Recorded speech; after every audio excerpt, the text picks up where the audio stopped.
سے ہمارے deputy bureau chief محمد عمران گل کی رپورٹ کے مطابق اسپیڈو بسیں لاہور سے بانگا منڈی روڈ پر نہ چلانے کے خلاف دائر کیس کی سماعت 9 مئی کو سپریم کورٹ اسلام آباد میں ہوگی۔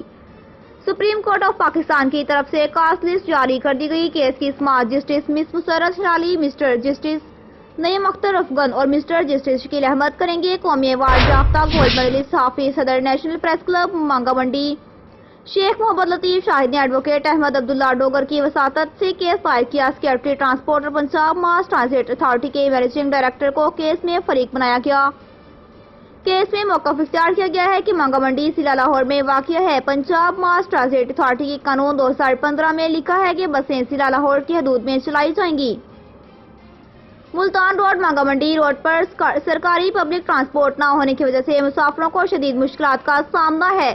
بانگا منڈی شہر گزشتہ کئی برسوں سے سرکاری پبلک ٹرانسپورٹ کی عدم دستیابی کا شکار ہے۔ طالبات کے لیے اپنے گھروں سے تعلیمی اداروں تک کا محفوظ سفر مشکل ہو چکا ہے۔ طلباء و طالبات اتنی مالی سکت رکھتے ہیں کہ پرائیویٹ ٹرانسپورٹ کا مہنگا اور غیر محفوظ سفر کر سکیں۔ ٹرانسپورٹ کا محفوظ، آرامدہ اور باعث نظام ایک فلاحی معاشرے کی علامت ہے۔ جدید پبلک ٹرانسپورٹ ملک کی پہچان ہے۔ عوام کا حکومتی سہولیات پر یکساں حق ہے۔ عوامی سہولت کے پیش نظر اسپیڈو بسیں بانگا منڈی روڈ پر چلائی جائیں۔